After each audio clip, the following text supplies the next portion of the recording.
The system is so broken that correctional staff is now looking to the inmates for safety.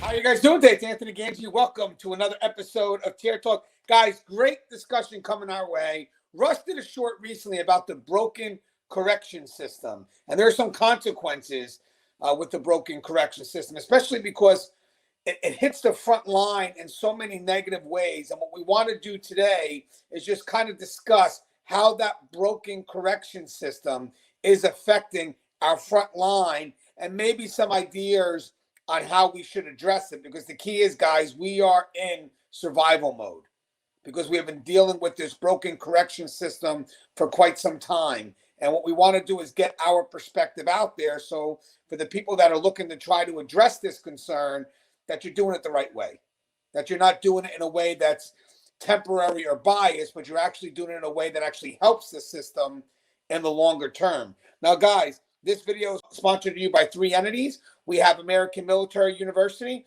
Guys, if you're looking to get your degree, to seek higher education, please check out American Military University. Get that degree, bring experience into the classroom. Guys, American Military University has been sponsoring us since day one. We also have Guardian RFID. From inmate tracking and cell checks to cloud-based business and artificial intelligence, Guardian RFID digitally transforms jails, prisons, and juvenile detention facilities of every size. Visit guardianrfid.com for more information. And we also have the WRAP, W-R-A-P. Controlling combative subjects quickly and in an upright position so they can breathe has never been more important. Departments such as Washington, D.O.C., L.A. County, San Diego County, and hundreds of other facilities across the U.S. trust and believe in the WRAP restraint. Go to saferestraints.com for contact information and mention Tier Talk to receive instructor training at no cost. Lower liability for your facility and your personnel with the WRAP, W-R-A-P.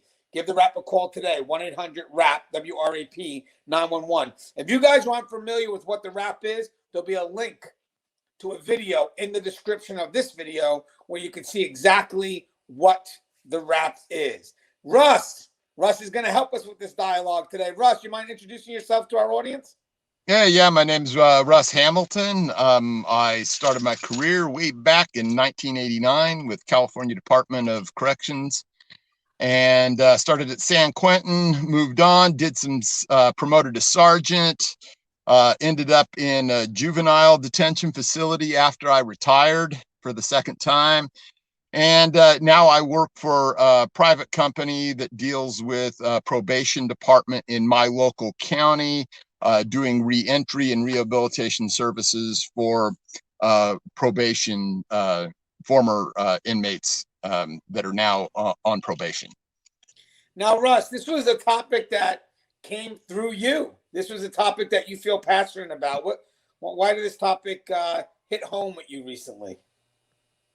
Well, what's been happening is I have a lot of dialogues online with different people, some in my own forum of Keepers of Chaos, some, in other forums, some on your forum in Tier Talk. And so sometimes these conversations develop, and, it always makes me understand that, to one degree or another, corrections is broken. In some departments, it's completely broken, though. And I had one particular conversation with an individual who was talking about cultivating relationships with inmates so that he's kept safe on the job. And I was just thinking, that's not that officer's fault that he thinks that way. It's because of how broken the particular system that he's in is. And so we have to have a starting point. We have to be able to recognize the problem. And after we recognize the problem, we have to develop individuals that can start fixing this. And they have to fix it from the bottom up, because it's happening to us from the top down oftentimes. That's actually something we'll get into, because I have a feeling right now the consequences are coming out. They're being made evident. You can actually see it from the front line's perspective. Basically, they're becoming disenfranchised. They're becoming ineffective. They feel that they have no value because a lot of the changes that are happening are not really going through what they need, but rather just let's just blindly give changes over to the inmates, what it is that they need, without realizing that staff needs to be a part of that. Staff needs to be able to facilitate that. So when we're giving out these changes that are just blindly being done directly to the population, one thing is staff feels, okay, well, I guess we're not involved in this. Where's our value? Where's our say? But they're the ones that are being put at risk because they don't have any say, any investment. So I definitely agree. It's definitely a discussion that, it's needed because the consequences right now are happening. And one of the big consequences right now that we're facing is people are just leaving the profession. We can't invite new people in. So again, the morale is just not where it needs to be. Russ, one of the main consequences, again, of this broken correction system, I believe, is what's leading towards understaffing, correct? Yeah, you have the combination with the understaffing, which just puts everyone under that much more pressure. Beyond that, though, this type of thing, breeds a lot of unhealthy responses. That doesn't mean that those responses aren't seen, especially by the frontline staff, as being justified. You and I, we've done programs together, regarding, the green wall of silence and things like that. And these are unhealthy responses oftentimes, and a culture that's been cultivated by what's been, a top-down adherence toward bad policy. We need a spot at the table to be able to say, okay, you guys want all this rehabilitation and stuff. Let me tell you how we can run it, keep people safe, and still have consequences for the inmates. And instead, what's being done from the top down is consequences are simply being removed. And then people feel justified in taking these drastic actions, or safety and security isn't being provided for. And so officers like this officer feel like they have to do something to ensure their safety. And so they make a bad pact, tacit as it may be, with the inmate population, and then things aren't enforced. And eventually down the line, that leads to really bad effects, like we've seen over the past few years and early on in corrections with like Attica and Black August and the riot at New Mexico State Penitentiary, because we're not able to effectively do our jobs.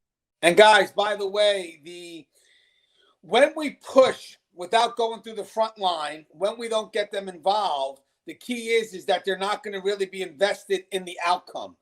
That's the key. So, I mean, the big thing is to get them involved. I love what Russ said. Frontline needs to be involved in changes that are happening. I think we've looked for the top down long enough. What we wanted was the top to come see us so they can help us facilitate the change. But now it gets to the point where the front line has to push for it. And that's where you see the consequences that are happening right now, where, hey, if we're not invested, if we don't have any value, I'm out. Because in the end, I'm the one that's making the sacrifice. Frontline's the one that's risking their lives. So if nobody has the decency or the courtesy to come to us and ask us first, what do we need? Well, then in return, I'm sorry, guys, this job isn't worth the risk. Because how we mitigate that risk, guys, is literally having a voice. If we don't have a voice, then why do I care if I stay in this profession long enough? Because in the end, it's not about what I want, or more importantly, what my needs are. It's more about what everybody else feels. And in this profession, guys, you really have to listen to the front line because they're walking the walk. So one of the things I want to talk about is staff morale. Right now, the consequences of a broken correction system is that the morale is very low. You're not going to have people that feel that this is even worth their time. Corrections is a great profession. Right off the bat, this is something that you should be proud to do every day. It's a service to the public that needs to be recognized. So what are we doing right now to make sure that the brave men and women that walk the walk are being recognized for the hard work they do? I mean, are we fighting back when people make these unfair generalizations about what they feel the profession needs or what they feel the profession represents? Are we standing up for the people that work behind the wall? Because if we want this system to work, the front line has to carry out that mission, a mission that they're invested in, a mission that they share value with. And right now, if we're not listening to them, we cut that off. That means that the front line becomes independent or isolated from whatever that mission is that you want to get across. And with them thinking that, okay, you know what, guys, I'm not for this, then you can't expect them to do this blindly. Would you agree with that, Russ? Well, yeah, absolutely. The things that we need are, to be heard by, upper management, administration, and for them to take those concerns, not just under advisement, but, help us fill in those solutions. And then next, we need full staffing, right? That's a must just for safety. And then beyond that, we also need the right equipment. There's so many departments out there that aren't providing the right number of, options, force options, and protections for us. And then we also need the training to go along with that. We need the status of a full peace officer status. And then beyond that, we need to have the right pay. That's the key. And guys, believe it or not, that recognition provides us with the incentive that we need to invite and maintain. So again, that tells people what? That we respect what they're doing behind the wall. That's the key. You know what I mean? Right now, we don't feel that we have that respect. So even just that little direction forward, even what Russ said that peace officer status, that would be great. There's a lot of states that, do give correctional officers that law enforcement status. New Jersey in particular, senior correctional police officers. So again, that recognition matters. What hurts is when you have your own supervisors, your own management still calling you guard. And you're sitting there like, hey, yo, I work for you, and all you do is see me as a guard. I'm an officer. So again, having that recognition, having people know that we are more than just guards, we are officers, it matters. It carries a lot of weight. Russ also said something that was very unique the other day that got to me. And Russ, when you were sharing your story, you said that the system is so broken that correctional staff is now looking to the inmates for safety. You got to elaborate on that, Russ. That hit home. Yeah, and in this particular conversation that I was having with this individual, he was talking about, making sure that you cultivate relationships with inmates because they're the ones that can keep you safe. And, my point is that, at that point, it's so broken and you're so in the hip pocket of those inmates that if you're relying on them for safety, how can you do your job? How can you enforce the rules? How can you stop contraband from coming in? How can you stop them from making weapons? Because at that point, you've been co-opted. And maybe that's no fault of that individual's own self. Maybe that's a fault of a system where there's no leadership and there's no drive to instill professionalism. We have to instill professionalism in order to guard against those things like, the green wall of silence, to instill against, this idea that silence is gold and silence is better. And then most of all, that we have to have a level of autonomy about ourselves where we're not taking into consideration, and I'm not saying we shouldn't provide for safety, but we shouldn't be taking into consideration how inmates feel about safety and security being enforced. Yeah, and Russ, I want to add something. First off, I love that, by the way. How are we having dialogue about safety and security without having the front line involved? I mean, that's 100% so accurate, Russ. It really hits home because it's like, yeah, they are going to the population, and the inmate population wants things to be easier, and we were like, well, listen, if you set the road that low, then the outcome is going to be is that all of us are going to be at risk, especially when you're asking the inmates to pretty much tell us how to do our job, the job that we're paid, the ones that we're professional for. I mean, it's crazy how you can have high levels of custody sitting there at a meeting telling you exactly what's needed for safety and security, but let's go to the inmate advocate now. I don't see a reason to go to the inmate advocate. You have all your experts here. They're the ones that are going to tell you what's needed. And then maybe with the inmate advocate, maybe the inmate advocate is meant to translate that to the population, not change, but translate that. Because maybe there is a miscommunication as to why things are done. And I get it. We'll explain it. But having said that, I don't think an inmate advocate is in a position to change those measures, especially if you have high-level custody telling you these are those concerns and these are why this is needed. This isn't up for negotiation. This is, you're going to have to make this happen, and however it works, it's going to work. But I don't need the inmate advocate to lessen that perspective from that high-level custody. But we talked about desperation. I wrote some notes real quick. I said staff are in survival mode and they become desperate. Their perspective may shift, and out of desperation may look to the inmates for protection because they feel their own peers have the inability to step up. And I'm going to explain that. And I also meant officers also become ineffective.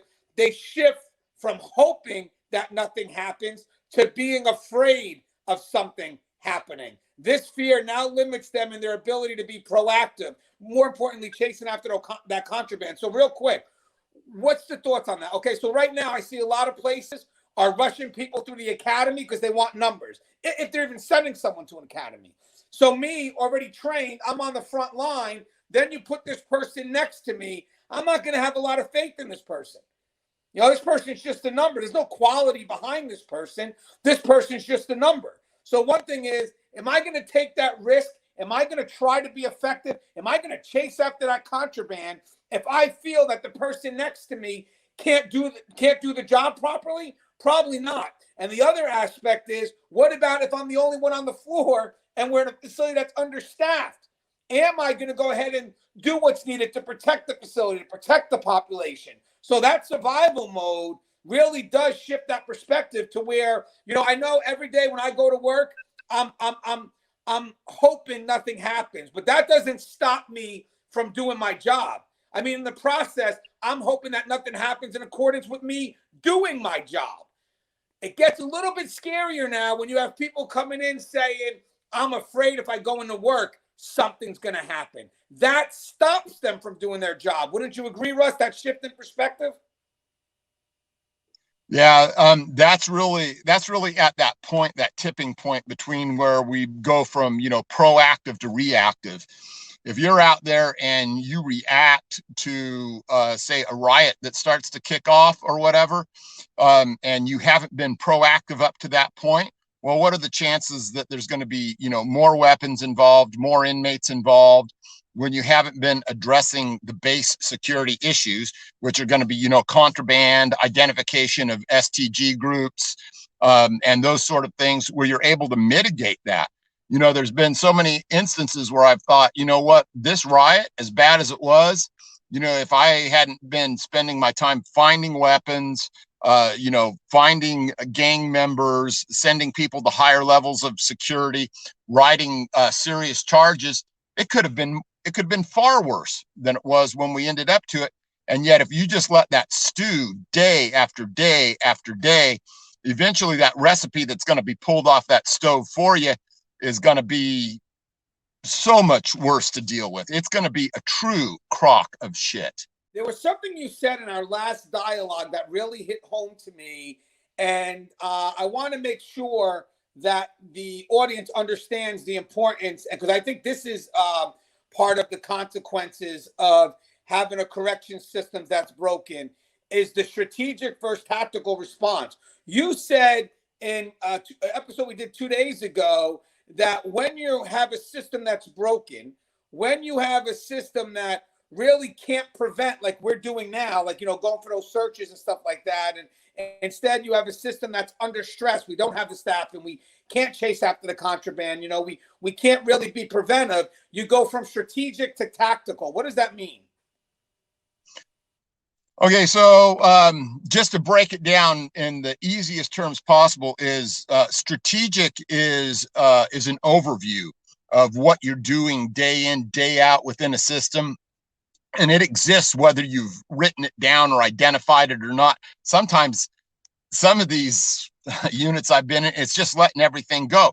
Tactical happens at the level of like individual officers. And to kind of flesh that out a little bit more, it works like this: is like sometimes I was like assigned to a unit where the officers, they weren't proactive, they were going through the motions, they were following their post orders, right? But they weren't on top of actually doing things. So in a situation like that, a guy like me, I'm going to go chase felonies, right? I'm going to go and I'm going to find the worst things that are occurring, the weapons, the cell phones, the STG activity, and things like that. And can I be a force for good? Can I be a force to be reckoned with? Well, sure I can. It's different. And that's the tactical level, right? That's the tactical level. That's acting and reacting tactically. But when you go in there and you have a supervisor who's on board and you have a whole bunch of go-getter officers and everyone's, on the same page, we're going to enforce alcohol. We're going to enforce, making sure there's no contraband. And we're going to do all of those things from at a strategic level where we're all on the same page. Then you're able to translate that into a far better, more effective view of safety and security. And if you look, for instance, like at New York, a city, the police department, they used to have this thing where they talked about, the broken windows policing, and that they were out there finding things by approaching and accosting even the smallest infractions. Now, I'm not saying you should write every infraction. That's not what I'm saying. But what I'm saying is they were able to deal with those because they had an overarching strategy and they were able to deal with it. You walk into a unit in a prison or a jail, you can see right off the bat whether they're strategizing or whether they're just reacting tactically. And we need those officers that can do that tactical stuff. But the problem is there's too few of them. There's too many people, sitting on their asses and doing the minimum and following the post orders, but post orders aren't about strategy. Yeah, and I love what you're saying, Russ, because obviously if we're just down to tactical responses, we're not preventing anything. I mean, I see a lot of things right now as, even the course of 2020, 2021, where, yeah, we had to respond, but technically, if we had enough staff, we could have been a little bit more strategic. Sometimes people get hurt in those tactical responses. You know what I mean? And that should be that last resort. You really want to have that strategy out there, something that's preventive. But I love what you said that one day, Russ, because I never looked at it that way. The strategic is great. It's preventive. But the tactical is reactive. It means at this point, the preventive measures have been exhausted. Now we have to go out and do it. But the sad thing is right now is we're not doing enough to exhaust the preventive measures. So all we're doing is operate in a reactionary mode, tactical. And I think eventually that puts a lot of the teams at risk. We need to get back to that proper staffing, that amount of people that you need to be strategic, chase after the contraband, do what you got to do before the tactical team is even needed. And the last thing I got, Russ, is we've also shifted to a win-loss perspective. And again, guys, when frontline, this kind of goes back to the beginning, but when frontline feels that they don't have a voice, that their value is not being heard, that we're not on the same line with their needs and their wants, when you start giving things over to the inmate population, this becomes sort of a win-loss, because you have a side that has not gotten a crumb in the longest of times, and all you're doing is feeding the other side. And what that winds up developing, guys, is a us versus them mentality. So here we are trying to do our best to create a better system, right? So we have custody understanding their role when it comes to that rehabilitation side, working with those inmates. But if we start doing these bias changes that don't take into account what custody needs, then the higher levels are building us versus them mentality, because we take it as, why do we keep losing? Why do we not get what we need? So that win-loss perspective right now that's being tossed because we have these one-sided bias change that's happening, it's dividing the system and it's setting us backwards. We need to have more changes that involve front line so they can tell you how to facilitate that. Would you agree with that, Russ? That win-loss perspective that's being developed? Yeah, and there's that kind of stems from what I call, the constant drumbeat. And what you hear, time after time is you hear the inmates complaining, you hear the inmate families complaining, you hear their viewpoint, and yet, you're not really taking into account the whys, the reasons why staff are doing what they're doing. And so you start to develop that idea. And by you, I mean that, some of the administrators out there, some of the managers, they start to sympathize, empathize with the inmate viewpoint, and they quit looking at it from the viewpoint that the officers have. And that just gets to be a point where, man, those are some mean, nasty guards running this place. Yeah, can I tell you something, guys? In the end, when we keep doing that and custody's kind of left out of those positive changes, it's going to create a negative perspective on how they view the inmates, but it's also going to create a negative perspective on how they view those in a position to help those inmates. The civilian workers, the advocates, if you will, the volunteers. So if we see balance change, then you actually start to see custody alongside with those non-uniform staff workers, the volunteers, the advocates. But like Russ said, if it continues to go that one way, we get that divide. And technically, the sad thing is, I would like to think that the non-uniform staff have value for what we do. But if we keep maintaining that us versus them mentality, custody is never going to see the value in what they do. And it just continues to set that divide. And it really, especially from the administrative level, every time I try to implement something, and you could ask anybody, I try to involve all parties so they all feel invested and they all want the success to happen. I do not try to talk to one department in an effort to, control 5 departments. No, it's going to be, okay, so this matter is going to involve how many departments? Let's all come on the table and let's all talk about how we can make it happen. And that to me seems to work because people become invested and they want the positive outcome. So we got to stop making these changes in silos. We got to start bringing people together, and that takes time, but you got to do that because in the end, when everybody's working together, we all know what we need and we understand each other's perspective. And one last thing too, guys, we got to stop generalizing people by department. So basically, if Gangi is not good at what he does, oh, that's just administration. Oh, if Russ is not good what he does, oh, that's just custody or whatever. We got to start doing what we can to, if we have concerns, to try to deal with those concerns, but to stop generalizing, because part of the divide we have is that when we have concerns with one, we generalize it to a whole department. And that's something I think we could do at the front line. Because again, we do expect the top to listen to us, but there's also certain things that we could do. And the other thing I like to think is find good about this profession. Because when you have people that want to come into this profession, we tend to be so disgruntled that we only share the negative. And in the end, then we wonder why we don't have anybody wanting to be in this profession. Well, that's because your perspective now has shifted. And when was the last time when you talked to somebody who wanted to be in the profession that you said something good? We see it all the time on social media. Me, Russ, a bunch of us work hard to create these groups that have a positive outlook on the profession.